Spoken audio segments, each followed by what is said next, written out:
आज अपना interesting topic start करते हैं, जो कि है सेल। हिंदी में हम बोलते हैं सेल को कोशिका।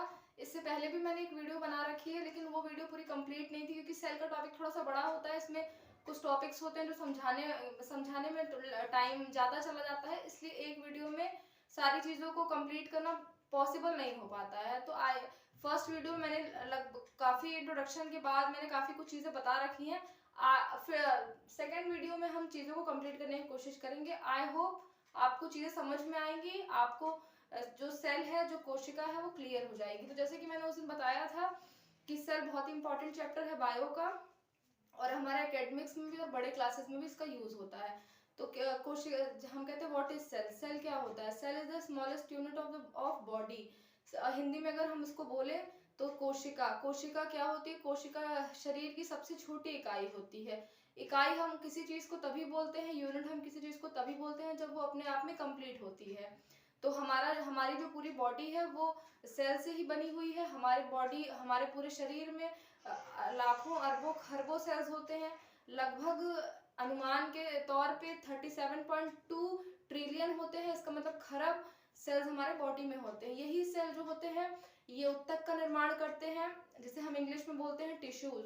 यही सेल टिश्यूज का निर्माण करते हैं और टिश्यूज से ही फिर धीरे धीरे करके हमारे बॉडी के अंग बनते हैं। तो सबसे छोटी इकाई सेल हम इसीलिए बोलते हैं क्योंकि स्टार्टिंग जो हमारी बॉडी की जो भी क्रिएटिंग होती है वो सेल के ही तौर पे होती है। ठीक है, तो हम स्टार्ट करते हैं। हमने आपको बताया सेल जो है वो सारे लिविंग ऑर्गेनिज्म में अवेलेबल होती है। जो भी पृथ्वी पे सजीव प्राणी है उन सब में आपको कोशिका मिलेगी, चाहे वो जानवर हो, चाहे वो मनुष्य हो, चाहे वो पेड़ पौधे हो। सारे सबकी जो बॉडी है वो सेल से ही मिलकर के बनी है। सेल पहले टिश्यूज का निर्माण करते हैं और फिर टिश्यूज हमारे बॉडी के पार्ट्स को बनाती है, और पूरा का पूरा बॉडी पार्ट एक बॉडी को कंसिस्ट करता है। तो चलिए हम आगे बढ़ते हैं और इसमें जानते हैं कि सेल कितने टाइप्स के होते हैं, सेल क्या क्या होते हैं। तो जैसा कि आप लोग देखिए, फर्स्ट जो है वो टाइप्स ऑफ, अगर हम सेल की बात करते हैं तो एक आता है टर्म प्रोकैरियोटिक सेल एंड एक टर्म आता है आपका यूकैरियोटिक सेल। तो क्या होता है prokaryotic cell and eukaryotic cell? तो आप लोग याद रखिए, जो प्रोकैरियोटिक सेल होता है वो बहुत ही छोटे सेल्स होते हैं, बहुत ही छोटी कोशिकाएं होती हैं जो अनडेवलप होती हैं, जो पूरी तरीके से विकसित नहीं होती हैं, उन्हें हम बोलते हैं प्रोकैरियोटिक सेल। और उसमें एक चीज और होती है, उसमें माइटोकॉन्ड्रिया नहीं होता है। अभी मैं आगे बताऊंगी माइटोकॉन्ड्रिया के बारे में।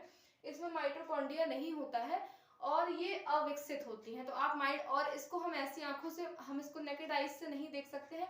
हालांकि देख तो हम यूकैरियोटिक को भी नहीं सकते हैं, बट ये बहुत छोटी होती हैं, ये अविकसित होती हैं। अब हम आते हैं यूकैरियोटिक पे। यूकैरियोटिक जो होती है वो डेवलप सेल होते हैं। मनुष्यों का सेल, हमारे सारे जो सेल्स होते हैं प्लांट्स के, एनिमल्स के, ये सारे लगभग कुछ तो इसमें आते हैं, लेकिन आधे ज्यादा यूकैरियोटिक में होते हैं। ये विकसित कोशिकाएं होती हैं, डेवलप कोशिका होती है। और इसमें जो होता है आपका माइटोकॉन्ड्रिया होता है, जो कि हमें ऊर्जा प्रदान करता है, हमारे बॉडी में एनर्जी लाता है। और उसके अलावा भी एक इसमें डिफरेंस ये होता है कि प्रोकैरियोटिक जो हमारे सेल होते हैं, इसमें जब हम अभी सेल के बारे में इसको मैं समझाने के बाद जब आपको एक बार सेल पूरा बताऊंगी, सेल के पार्ट्स के बारे में, तो हम उसमें न्यूक्लियस पढ़ेंगे।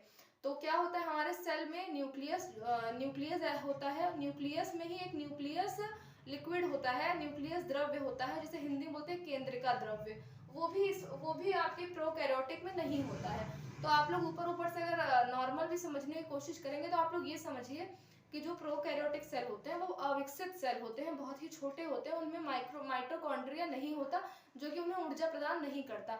वो एक फीलिया फ्लेजा कर करके वो फीलिया और फ्लेजा के ही मदद से वो हिल डुल पाते हैं। इतनी चीजें आपको, अगर आप इतनी चीजों को भी समझेंगे तो आपको काफी कुछ चीजें क्लियर हो जाएंगी, और आगे फिर मैं क्लियर करूंगी भी और भी।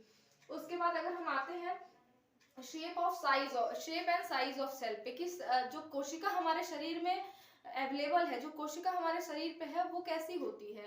तो देखिए, कोशिका तो इतनी छोटी होती है कि हम उसे देख ही नहीं सकते हैं। हमारे नाखून में, हमारे हाथों पे, हमारे चेहरे पे, बाल, हमारे स्काल्प पे, हमारे हर जगह पूरे बॉडी पे हमारी कोशिकाएं हैं। सारी जगह पे कोशिका है, तो हम इतनी छोटी होती है कि हम उसे ऐसे आंखों से नहीं देख सकते। आपके हाथ में कितने बैक्टीरियाज हैं, आप कभी ऐसे आंखों से देख सकते हैं? नहीं देख सकते। इसके लिए हमको माइक्रोस्कोप की जरूरत होती है। तो सेल में ही एक फिर सेल में size and shape of cell में ही आता है एक आपका अमीबा आता है और पैरामीशियम आता है। अमीबा और पैरामीशियम जो होता है आपका, ये होता है आपका वन सेल का। वन सेल मतलब इसमें एक कोशिका होती है, सिर्फ एक कोशिका से ही मिलकर के बना होता है अमीबा और पैरामीशियम। अमीबा का साइज जो है वो फिक्स नहीं होता है, ये अपने साइज को अपने अकॉर्डिंग बदलता रहता है। और पैरामीशियम ये होता है, ये जनरली वाटर बॉडीज होते हैं। ये आपने कभी देखा होगा तालाब वगैरह, जो बहुत समय से तालाब में जिसमें पानी का फ्लो जो है वो नहीं हो रहा है, पानी एक जगह पे इकट्ठा हो गया है, तो ऐसे ग्रीन ग्रीन जो परतें जमती हैं, जिसे हम हिंदी में बोलते हैं शैवाल, ये उस तरीके से वहां पे आपको ये दिखेगा। ये हो गया अमीबा, और इसका शेप कुछ इस तरीके से, पैरामीशियम का शेप कुछ इस तरीके से होता है। और ये जनरली आपको तालाब में रुके हुए पानी में, झील जो बहुत समय से उसमें कोई फ्लो नहीं है, या नदी कोई ऐसी है जो जिसमें फ्लो नहीं है, वो बहुत धीरे धीरे बहती है, उसमें आपको ये सारी चीजें देखने को मिल सकती हैं। तो शेप और साइज का इसका जो शेप होता है वो फिक्स नहीं होता, ये शेप बदलता रहता है। अब हम आते हैं ह्यूमन बॉडी के सेल में। हमारी जो पूरी बॉडी, ह्यूमन बॉडी पूरी कोशिका से बनी है, पूरी सेल से बनी है। तो कैसा होगा, तो हमारा जो व्हाइट ब्लड सेल होता है, जिसे हम बोलते हैं WBC आर ऑल्सो सेल, ये भी हमारा एक तरीके का सेल है। तो आप ये देखिए, मैंने कोशिश तो की है, मेरी ड्राइंग बिल्कुल अच्छी नहीं है, बट ठीक है, मैंने कोशिश की है कि आपको चीजें समझ में आए।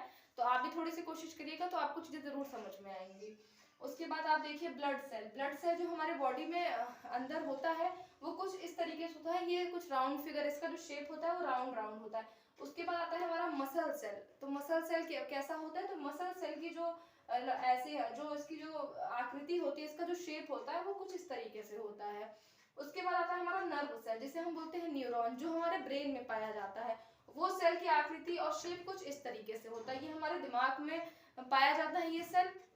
और ये जो सेल होता है ये बहुत ही इंपॉर्टेंट सेल होता है, यही हमारे बॉडी के पूरे हमारे पूरी बॉडी को कह सकते हैं हम प्रोसेस करता है, मैनेज करता है, कम्युनिकेशन को पहुंचाता है, सूचनाओं का आदान प्रदान यही करता है। ठीक है, तो इतनी चीजें आपको आई होप समझ में आएंगी। नेक्स्ट हम बढ़ते हैं कि सेल के पार्ट्स क्या क्या होते हैं, और कुछ कुछ ऐसे टर्म्स जिसमें आपको कंफ्यूजन होती होगी।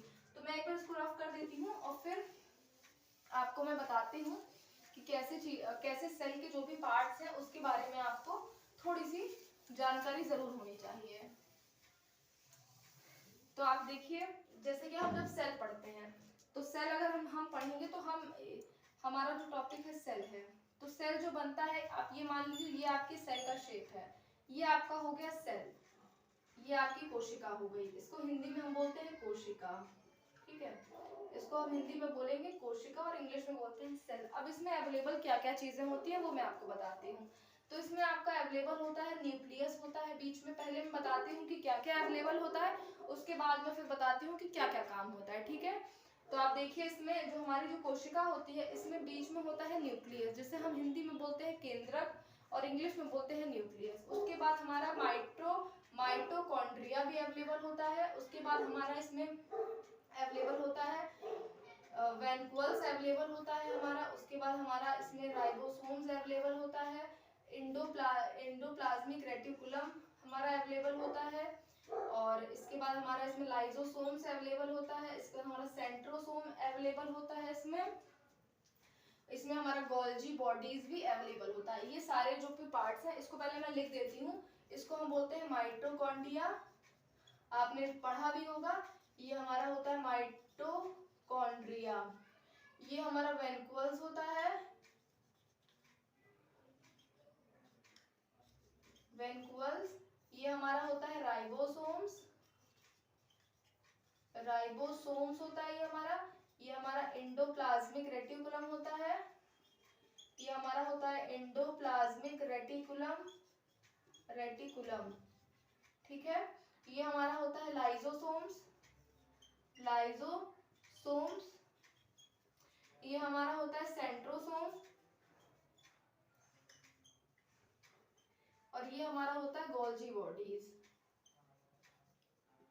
ठीक है, देखिए आप लोग, ठीक है, तो ये ऐसे हमारा ये सेल का पूरा हो गया। अब ये क्या हुआ, इसमें हमारे क्या क्या अवेलेबल है, माइटोकॉन्ड्रिया। तो पहला आपको मैं बता दूं कि जो ह्यूमन बॉडी का जो भी सेल होता है, अभी हम पढ़ रहे थे ना प्रोकैरियोटिक और यूकैरियोटिक के बारे में मैंने बताया था कि जो प्रोकैरियोटिक होता है उसमें माइटोकॉन्ड्रिया नहीं होता है, यही माइटोकॉन्ड्रिया होता है।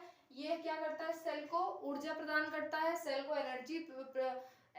एनर्जी प्रोवाइड करता है माइटोकॉन्ड्रिया। ठीक है, आप मैं जो बोल रही हूँ आप इतना भी बातें याद रखिए तो आपको काफी चीजें क्लियर हो जाएंगी। नेक्स्ट होता है हमारा वैनक्यूल्स। वैनक्यूल्स क्या होता है, तो ये वाटर कंसिस्ट करता है, ये सेल में वाटर को प्रोवाइड कराता है। ठीक है, उसके बाद आप आ जाइए राइबोसोम्स पे। राइबोसोम्स एक तरीके के प्रोटीन फैक्ट्री हम बोल सकते हैं, ये प्रोटीन को प्रोड्यूस करता है। उसके बाद हम आते हैं एंडोप्लाज्मिक रेटिकुलम में, इसमें ही राइबोसोम्स पाया जाता है और इसके साथ साथ ये एक पिलर का काम करता है जो कि हमारे सेल को, जो कि हमारी कोशिका को एक सही स्थिति में रहने की शक्ति देता है, पिलर की तरह काम करता है।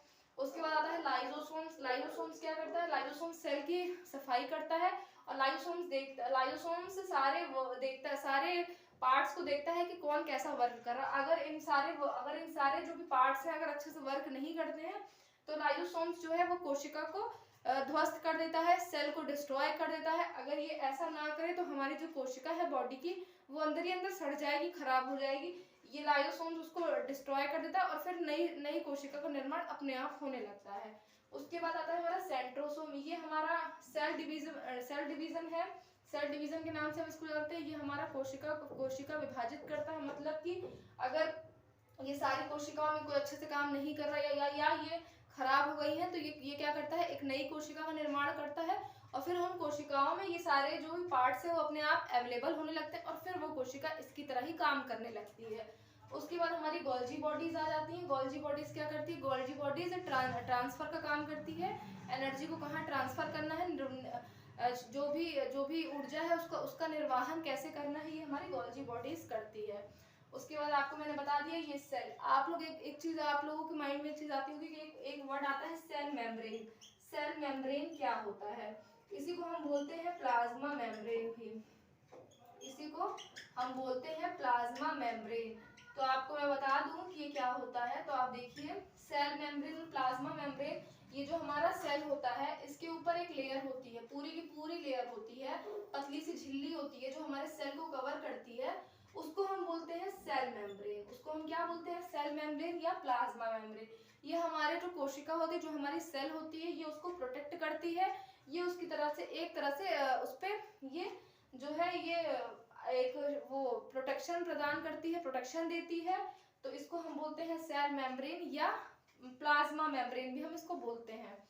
उसके बाद आपको एक वर्ड आपने सुना होगा कि सेल वॉल क्या होती है, तो मैं आपको बता दूं ये जो हमारी कोशिका है ये तो इसके ऊपर जो लेयर है उसे हम सेल मेम्ब्रेन बोलते हैं, बट इसके ऊपर एक लेयर मान लीजिए और होती है, एक लेयर इसके ऊपर में और होती है, ठीक है, जिसे हम बोलते हैं सेल वॉल, जिसे हम बोलते हैं सेल वॉल। इसे हम हिंदी में बोलते हैं कोशिका भित्ति, इसे हम हिंदी में बोलते हैं कोशिका भित्ति बोलते हैं इसे हिंदी में, ठीक है।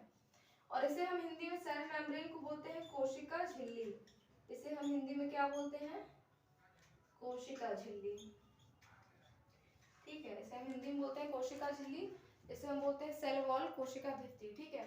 तो ये क्या होती है, ये ह्यूमन बॉडी में नहीं पाई जाती है, ये आपके प्लांट में, ट्रीज वगैरह में पाई जाती है। इसलिए पाई जाती है क्योंकि हमारी जो सेल्स होती है, हमारे जो सेल होते हैं, हमारी जो ह्यूमन जो बॉडी होती है उसके वो अपने हिसाब से अपनी चीज़ों को मौसम के अकॉर्डिंग, वेदर के अकॉर्डिंग, क्लाइमेट के अकॉर्डिंग अपने आप को प्रोटेक्ट करती है। लेकिन पेड़ पौधों के पास ऐसा नहीं होता है, उनको आंधी तूफान बहुत सारी चीज़ों से बचना होता है, बारिश से, बहुत सारी चीज़ों से। तो उसके लिए क्या होता है कि उनके ऊपर एक झिल्ली और होती है जो कि उन्हें प्रोटेक्शन देती है, जो कि उन्हें और स्ट्रॉन्ग बनाती है।